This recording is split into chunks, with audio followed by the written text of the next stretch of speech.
the Indian side didn't really realize that they were up against not Pakistan, but Pakistan and China. So that's the thing.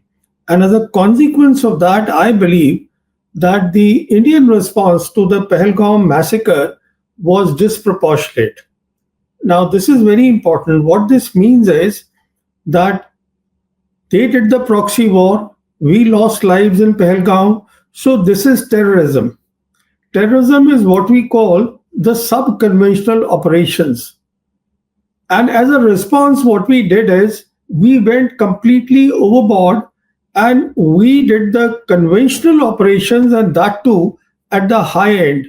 Because when you use air power, and especially between India and Pakistan in the next war, air power will be the leading element of war.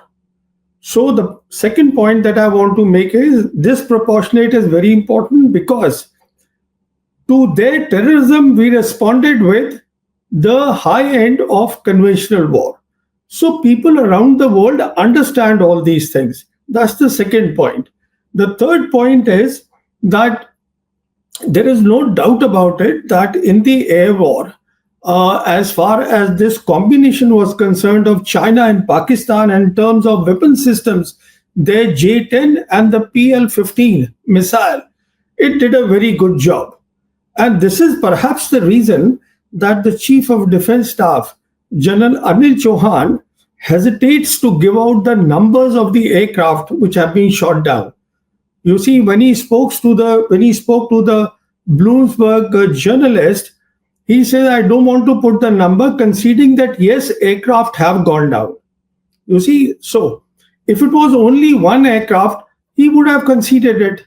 The reason is, if it was only, and in my assessment, this combination did very well of J-10 and PL-15, which is the reason that today Indonesia also is considering seriously of buying the J-10. Then we also saw that after that night, which is the sixth, seventh night, we saw that the stock of the makers or the manufacturers of J-10, which is the Chengdu Aerospace Corporation, it shot up.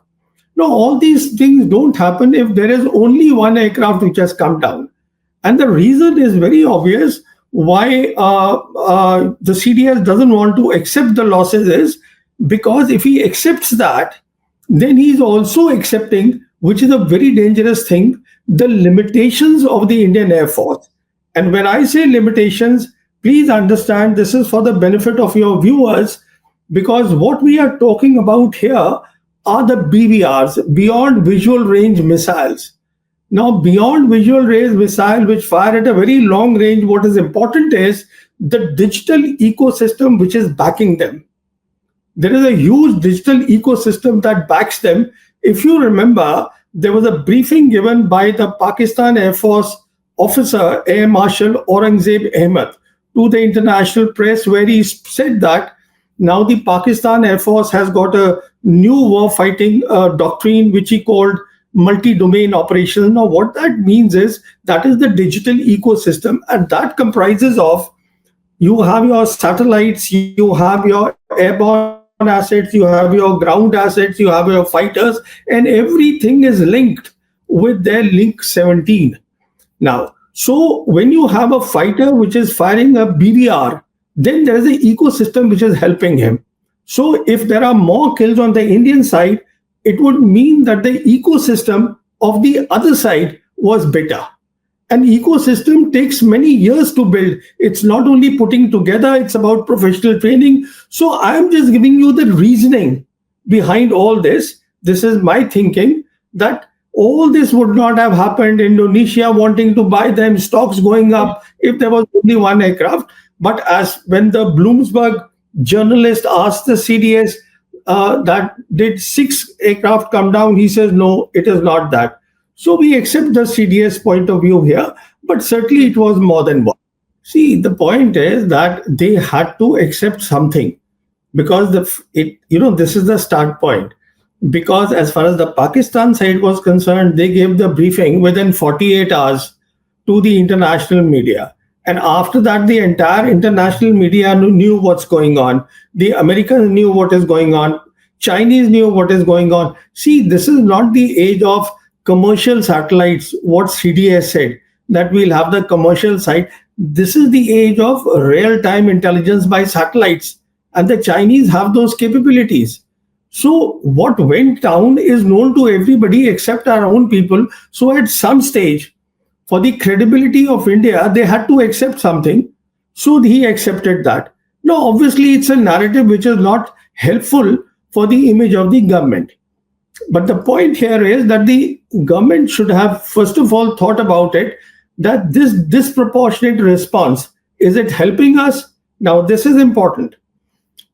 On the one hand, it was disproportionate response, and on the other hand, if the political objective was to end the proxy war of Pakistan, I don't think that has been accomplished. If the military aim was to create a deterrence against the Pakistan military, it has not been accomplished. And the most important thing is, we earlier also used the air power, which was in 2019 Balakot air attacks. Then also the limitations of our air force were exposed. Now they are further exposed. So what are we getting out of it? Only the government knows that. What is going on is, in my assessment, that when the Prime Minister came to power in May of 2014, that is the time the Air Force chief was with the name of Air Chief Marshal Arup Raha. And since then, the Air Force has been seeking a sub-conventional role for the Air Force. You see, that you also want to, because the Army is doing a sub-conventional role. So, starting from Arup Raha, all the Air Force chiefs have been wanting a sub-conventional role, that Air Force should be used in this role, which is wrong. Because we are talking of a modern war here. On the other hand, we did not understand a very simple thing, that right from 5th August 2019, when we revoked 370 and 35A from Jammu and Kashmir, Chinese leadership has been consistently saying at all the levels that we will support Pakistan's sovereignty and security. What that means is that the two militaries, the PLA and the Pakistan military, had actually started intensive exercises, which is joint exercises against a very clear enemy. So what is going on is that we did not understand all that.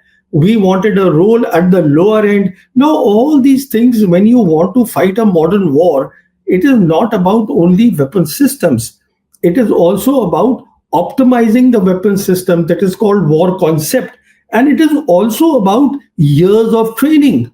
It doesn't happen in a jiffy that today you say, okay, I'm buying Rafales, so I become powerful. No, you don't.